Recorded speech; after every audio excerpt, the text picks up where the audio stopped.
So this video is to talk about agents that are average and what they're doing transactionally on an average basis. And then we'll talk about the agents that you see that do 50, 100, 200, 300 homes, 1,000 homes a year. So let's talk about how a average real estate agent looks, okay? So average real estate agent, you are doing roughly 4 to 10 deals a year. You may be in a competitive market where it's one transaction for one agent, like I am, or you're gonna go into a more balanced market where it's 6 deals or 6 transactions for one agent. So it's competitive and it's actually a little bit easier to go out there and get deals. It may be someone that you door knock or something like that. But let's focus on the sphere of influence, which is your sphere of people that you talk to on a daily basis and you've grown up with or you've known for a long time. So sphere of influence is the typical average real estate agent, and that's who they work off. So there's nothing wrong with that. That's actually a lot of people that build that small base when they first get started, and then it grows from there. But that first year or maybe couple years, those agents that start off, they work off that sphere of influence, and then they focus on maybe a couple other pillars. So let's talk about the sphere of influence on who that may be. That is friends and family. That's work colleagues, because maybe you're a part-time agent. There's nothing wrong with that, but you know those people, you work with them, and you go to the office with them each and every day. That maybe you have a friend that is always going to meetups, and they're sending you people that you help out for real estate transactions, to investment properties, and anywhere in between, or lease properties. So that's what the sphere of influence looks like. And usually those agents that just work off that and they say, hey, I just go off referral basis, which is typically a sphere of influence type of pillar, that's actually a 4 to 6, maybe 10 at the most transactional base for real estate agents. So if you look at the average, it's usually about 4 to 10 deals a year or transactions a year, and some people call them sides, but you have 4 to 6 maybe that are buyers and then the rest sellers, or maybe you have 8 buyers and 2 sellers, or maybe they're all buyers. But the sphere of influence has that base number that you always see from National Association of Realtors. Then if you look at what the pillars are, where agents that are selling 40 deals, maybe 100 deals, maybe 500 deals, or 1,000 deals, how do they get to those numbers, okay? Outside of building a big team, because you may not want to build a big team, you may want to stay small and just do consistent transactions with a couple of assistants. So I'll tell you how to do that. One way is you have the sphere of influence, okay? And then you add 3 other pillars within that actual base of the sphere of influence. So what are those pillars, okay? So one is that sweat equity or doing the legwork, okay? So let's leave sphere of influence off the table. We're gonna talk about sweat equity or doing the legwork, which is door knocking, okay? This is all stuff that you're gonna do and spend your time doing. Social media is one of them as well. Door knocking, phone calls, text messages, or social media, and doing it yourself, okay? So that's one pillar. So if you see an agent that's doing maybe 30 transactions, it's usually sphere of influence, and then it's this added into it. So it's door knocking. Maybe it's their second year in the business, they don't have a lot of capital to infuse into their business, so you have sphere of influence, then you put in, okay, I'm gonna go door knock for 6 hours a day for 4 days a week or 3 days a week. So that's a possibility of doing a lot more sweat equity to get those deals done. Another one would be writing thank you cards or letters, or going to meetups that are free and introducing yourself to people, or going to the local running club.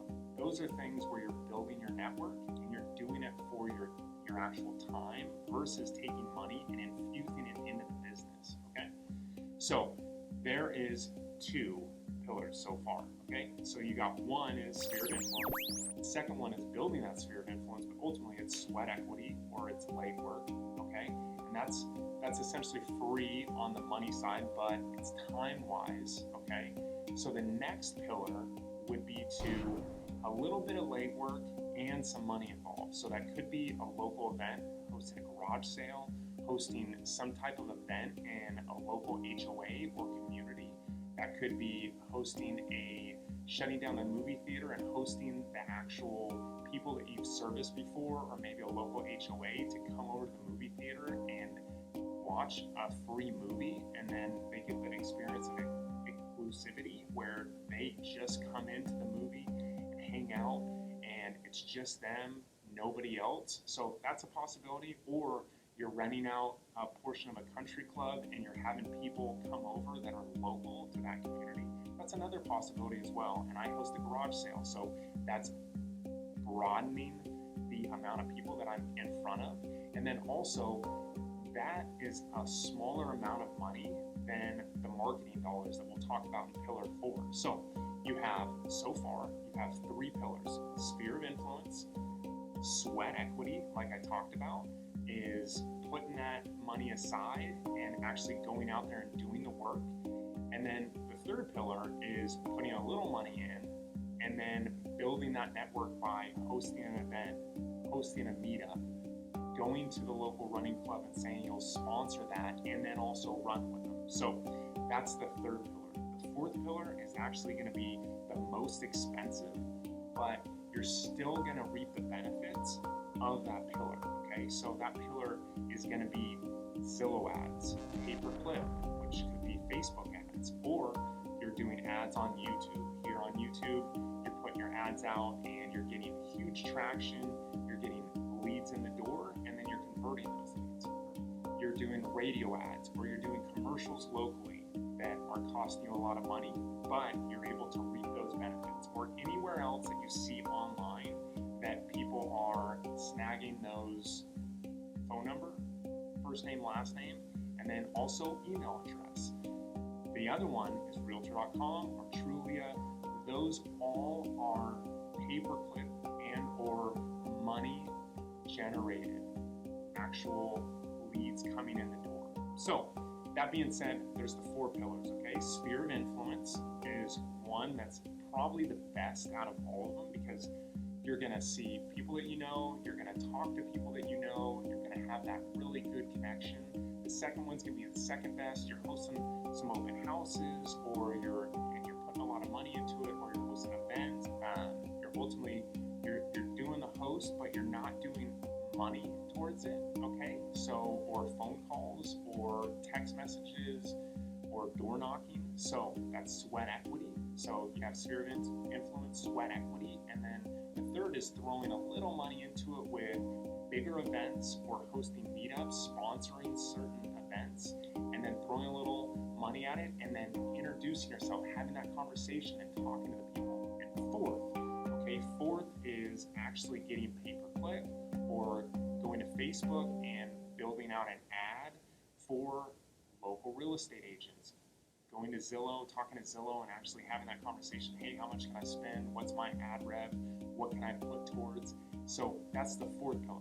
That is how ultimately, overall, there's certain pillars that agents that do really well and build their business very actually consistently and build up a bigger network to make more money. That's how they do it. They install pillars within their business to be more successful and close more deals. So hopefully that helps. That gives you a little bit of feedback on when you're looking and you're saying the average realtor is selling 4 homes or 6 homes and I'm selling 20, so I'm doing great. No, let's add some other things, some other pillars into the business to make more money and generate more money so you can live better and live more free and be able to not be stuck to your phone texting clients or messaging them at 9 o'clock at night or 2 o'clock in the morning.